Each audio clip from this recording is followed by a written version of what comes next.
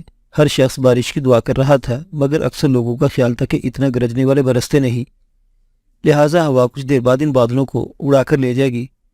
مگر کچھ دیر بعد پتہ چلا کہ گرجنے والے کبھی کبھار برس بھی پڑتے ہیں، اور جب برسنے لگے تو رکنے کا نام نہیں لیتے۔ 1-1.5 گھنٹے کی بارش نے چاروں طرف جل تھل کر دیا تھا۔ بیرک کی چاروں طرف دیواروں میں لوہے کی مضبوط سلاخیں لگی تھی، جن سے آدمی تو باہر نہیں جا سکتا تھا، مگر بارش کی تیز بوچھاڑ ضرور اندر آتی تھی، اور آج بھی 3 اطراف سے آ رہی تھی۔ لہٰذا سبھی لوگ چوتھے محفوظ کونے میں سمٹ گئے۔ گرمی کے ان دنوں میں بھی اکثر لوگوں کو ٹھنڈ محسوس ہو رہی تھی، چنانچہ سبھی بارش رکنے کی دعائیں کر رہے تھے۔ ایسے میں بھلا نیند کی سیانا تھی، لہٰذا وقت گزاری کے لیے آپس میں بات چیت ہی واحد سہارا تھی۔ میں ظفر اقبال کی باتوں سے اب اس قدر اکتا چکا تھا اور سلاخوں سے باہر برستی برسات کو دیکھنے میں محو تھا۔ کچھ دیر بعد یوں ہی میں نے بیرک کے اندر لوگوں پر طائرانہ سے نظر ڈالی۔ آخری کونے والے بستر پر بیٹھا شخص بوچھاڑ میں بھیگتے ہوئے جانے باہر فضاؤں میں کیا ڈھونڈ رہا تھا۔ میری نظریں اس پر جم کر رہ گئی۔ وہ 35-40 سال کا پروکار شخص تھا، مگر سب سے الگ تھلگ جانے کیا سوچ رہا تھا۔ غیر ارادی طور پر میرے قدم اس کی جانب اٹھ گئے۔ میں اس کے قریب پہنچ کر کچھ دیر ٹھہرا رہا۔ اس نے مجھ پر ایک اچھڑتی ہوئی نگاہ ڈالی اور سپاٹ انداز میں بولا، آؤ بیٹھ جاؤ۔ میں اس کے بستر پر بیٹھ گیا، مگر مجھ سے بے نیاز دوبارہ بارش کے نظارے میں گم ہو گیا۔ میں نے بھی اسے ٹوکنا مناسب نہ سمجھا، اگرچہ خود کو یوں نظر انداز کیے جانے پر خاصی خفت محسوس ہو رہی تھی۔ اس دوران ظفر اقبال نے جو وہاں بیٹھے دیکھا تھا، لہٰذا وہ چھوٹے چھوٹے قدم اٹھائے میری جانب بڑھا۔ قریب آ کر وہ بھی چلنے میں خاموش کھڑا رہا۔ بیٹھے ہوئے شخص نے اس کی موجودگی کو محسوس کر کے چند لمحوں کے اس کی جانب دیکھا اور دوبارہ اپنے خیالوں میں گم ہو گیا۔ ظفر چند ثانیوں بعد مجھ سے مخاطب ہوا۔ اس کے لہجے میں وہی مخصوص شگفتگی تھی۔ ارے بھائی ابو جواد صاحب، کیا آپ کا تعارف ان سے نہیں ہوا؟ میں نے نفی میں سر ہلا دیا۔ وہ فوراً روا ہو گیا۔ یہ حضرت شادی شدہ ہے۔ میں نے قدرے حیران ہو کر کہا، کیا مطلب؟ کیا یہاں موجود باقی پاکستانی سبھی کنوارے ہیں؟ ظفر میری حیرانی سے محظوظ ہوتے بولا، نہیں جناب، ایسی بات تو نہیں، مگر یہ ہمارے مراد صاحب دنیا کے پہلے اور غالباً آخری شوہر ہیں جنہیں اپنی بیوی سے محبت ہی نہیں بلکہ عشق ہے، اور عشق بھی ایسا ویسا نہیں بلکہ۔ مراد صاحب ڈانڈے کے انداز میں بولے، ظفر میں نے تم سے کتنی بار کہا ہے کہ مجھے جگت بازی اچھی نہیں لگتی، مگر تمہیں تو ہر وقت اپنی بکواس جاری رکھتے ہو۔ ظفر اس کی باتوں کو نظر انداز کرتے مجھ سے دوبارہ مخاطب ہوا، ہاں تو میں یہ کہہ رہا تھا، ان کا اپنی شریک حیاء سے عشق لالا مجنوں اور سسی پنو والا ہے، بلکہ پنو کے نقش قدم پر چلتے ہوئے اپنے سسی کو سوتے میں چھوڑ آئے ہیں اور اب ہر وقت اس کی یاد میں آہیں بھرتے رہتے ہیں۔ اس دوران مراد نے تیکھی نظروں سے ظفر کو گھورا اور اس کے کان روڑتے ہوئے سخت لہجے میں بولے، جاؤ دفع ہو جاؤ، ہر وقت کا مذاق اچھا نہیں ہوتا، مجھے سنجیدگی سے ان کے ساتھ بات کرنے دو۔ ظفر وہاں سے فوراً اٹھ گیا تھا۔ مجھے ظفر اور مراد کے قلبی تعلق کا کچھ اندازہ ہو گیا تھا، کیونکہ مراد کے لہجے میں اس کے لیے پدرانہ شفقت موجود تھی۔ اس کے جانے کے بعد مراد مجھ سے بولا، یار معاف کرنا، تم خاصی دیر سے بیٹھے ہو اور میں اپنے آپ میں گم رہا، خیر اپنے بارے میں بتاؤ کہ کب پکڑے گئے؟ اور میں نے اس کی بات درمیان میں کاٹتے ہوئے کہا، میرے بارے میں تو آپ یقیناً آگاہ ہو چکے ہوں گے، کچھ اپنی سنائیے۔ اس کے بعد ہم دونوں خاصی دیر تک بیٹھے باتیں کرتے رہے۔ میں نے محسوس کیا کہ وہ ایک نفیس آدمی ہے، لہٰذا آئندہ اس کے ساتھ گپ شپ جاری رہنی چاہیے۔ کچھ عرصے تک تو مراد کچھ لیے رہا اور محض رسمی باتوں سے آگے نہ بڑھا۔ اس کا مجموعی رویہ عجیب سا تھا، زیادہ تر اپنے آپ میں کھویا رہتا۔ اس وقت جیل میں خاصا ہنگامہ تھا۔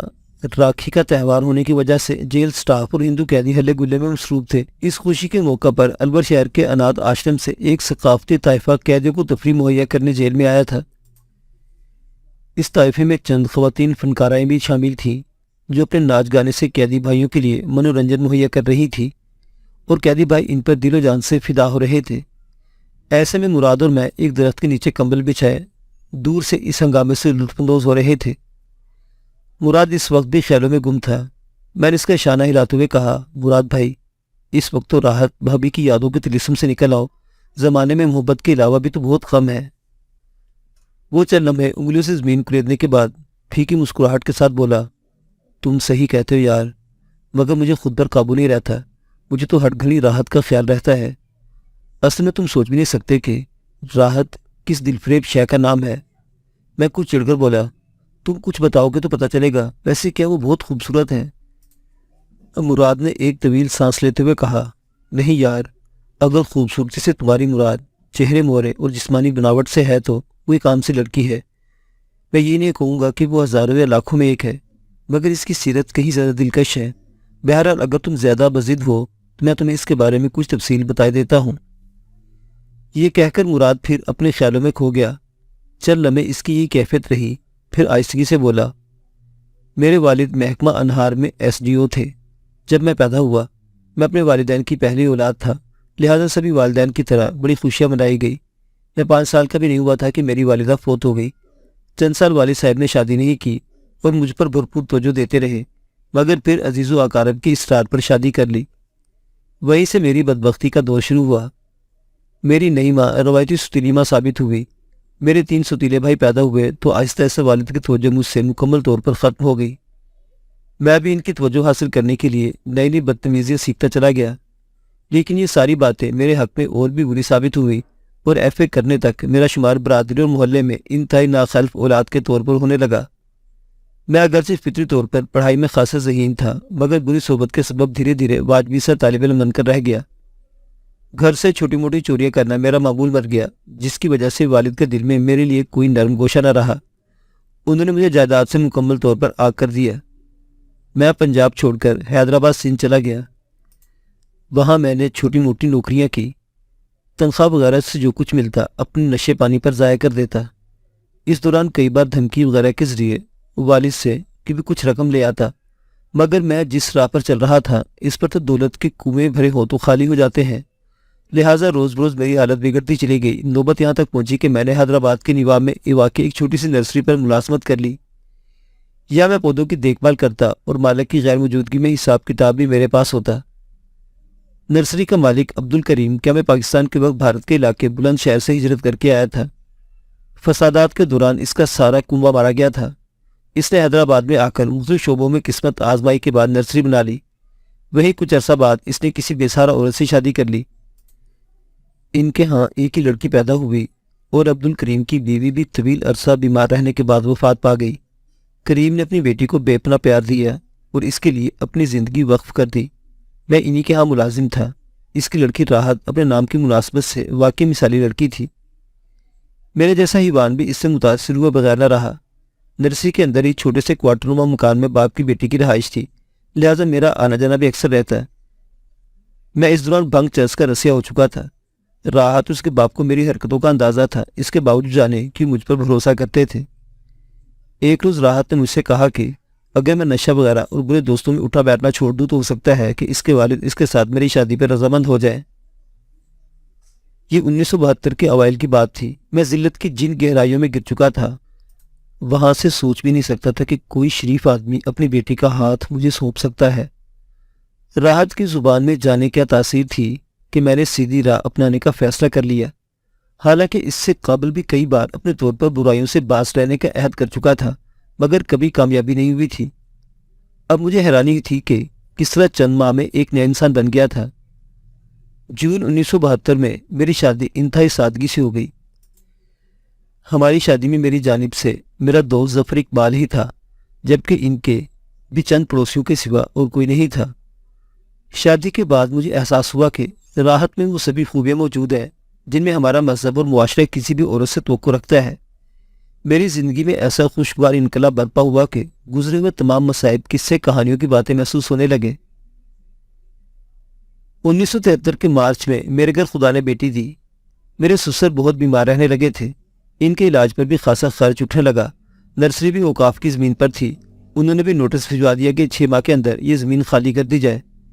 میں اس صورتحال کی بدولت اکثر پریشان رہنے لگا، لیکن راحت مجھے ہمیشہ تسلی دیتی کہ کیا ہوا، اگر ہمیں نرسری اور کوارٹر خالی کرنا پڑے تو کیا کہیں بھی کرائے پر رہ لیں گے اور دونوں مل جل کر محنت کر کے گھر کا خرچ پورا کریں گے۔ مگر اس مرحلے پر دوبارہ میرے دماغ نے پلٹا کھایا۔ میں اپنے بیوی بچوں کو کسی مشکل صورتحال میں نہیں دیکھ سکتا تھا۔ کچھ دوستوں کی زبانی مجھے علم تھا کہ سمگلنگ کافی منافع بخش دھندا ہے۔ میرا بابا ویکسین ہو چکا تھا، میں ایک بار اس کے پاس بھی گیا تھا، مگر اس نے ذلیل کر کے مجھے گھر سے نکال دیا۔ محکمہ اوقاف کے دیے ہوئے 6 ماہ کے نوٹس کی میعاد بھی کم ہو رہی تھی، لہٰذا میں جلد سے جلد کچھ کرنا چاہتا تھا۔ میں نے ظفر اقبال کو بھی پٹی پڑھائی کہ اپنی بس کنڈکٹر کی نوکری پر لانت بھیجے اور میرے ساتھ مل کر سمگلنگ سے تھوڑے عرصے میں لاکھوں کروڑوں کما لے۔ یہ بیچارہ بھی میرے کہنے پر آ گیا اور ہم دونوں نے کسی طرح 10 کلو چرس خریدی اور سرحد عبور کر کے بھارت میں داخل ہو گئے۔ جب بھارتی سیکورٹی فورس نے ناکہ لگا رکھا تھا، لہٰذا ہم دھر لیے گئے۔ ہم جون 1973 میں ہندو ملکوٹ کے بارڈر پر گرفتار ہوئے تھے اور ہمیں گنگا نگر میں 2 سال قید کی سزا ہوئی تھی، جو ہم گزشتہ سال بھگت چکے ہیں، مگر باقی لوگوں کی طرح ابھی تک نظر بند ہے۔ میں خاموشی سے مراد کی داستان سن رہا تھا۔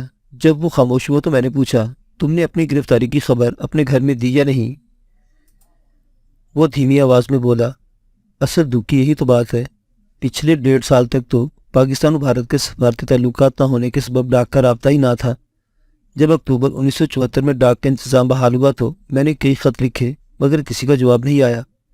میں نے آتے وقت راحت کو یہ بتایا تھا کہ میں ہفتے کے لیے لاہور جا رہا ہوں، اس کے علاوہ اس بیچاری کو کچھ علم نہ تھا۔ اب گزشتہ پورے 2 سال میں درجنوں خط لکھ چکا ہوں، مگر کسی ایک کا بھی جواب نہیں آیا۔ ظفر اقبال کی والدہ اور بہنوں کو بھی کئی خط لکھے۔ انہوں نے بتایا کہ وہ حیدرآباد اس پتہ پر گئے تھے، مگر اب وہاں کسی نرسری کا وجود نہیں، وہ ساری زمین اوقاف کی تھی جو خالی کرا لی گئی تھی۔ یہ سوچ سوچ کر میرا دم گھٹنے لگتا ہے کہ میں نے ایک بے سہارا معصوم لڑکی کی حفاظت کا ذمہ ساری عمر کے لیے لیا تھا، مگر انسانی درندوں کے اس جنگل میں اسے تنہا چھوڑ کر خود جیل کی مضبوط دیواروں کے پیچھے آ چھپا ہوں، اور مجھے اپنی بچی یا بیوی کی بابت کچھ علم نہیں کہ وہ معصوم جانے اب کس کے رحم و کرم پر زندگی بسر کر رہی ہوگی، زندہ بھی ہیں تو کس حال میں۔ یہ کہتے ہی مراد کی آنکھوں سے بے اختیار آنسو چھلک پڑے۔ خود میں بھی آبدیدہ سا ہو کر اسے دیکھ رہا تھا۔ میں نے اس کے کندھے پر ہاتھ رکھتے ہوئے کہا، حوصلے سے کام لو، اگرچہ میں جانتا ہوں کہ کسی بات کی تلقین کرنے اور اس پر عمل کرنے میں بڑا فرق ہوتا ہے، مگر فی الحال ہم کچھ بھی تو نہیں کر سکتے۔ ماحول بڑا بوجھل سا ہو گیا تھا۔ دور سے ظفر اقبال آتا دکھائی دیا۔ قریب آ کر وہ خلاف معمول سنجیدہ لہجے میں بولا، برادوی لگتا ہے آج پھر وہی موضوع زیر گفتگو رہا، خدا کے بندے حوصلہ کرو، سب ٹھیک ہو جائے گا۔ معزز سامعین حضرات، منشیات سمگلنگ اور غلطی سے سرحد پار کر جانے والے بے گناہ پاکستانیوں کی یہ داستان ابھی جاری ہے۔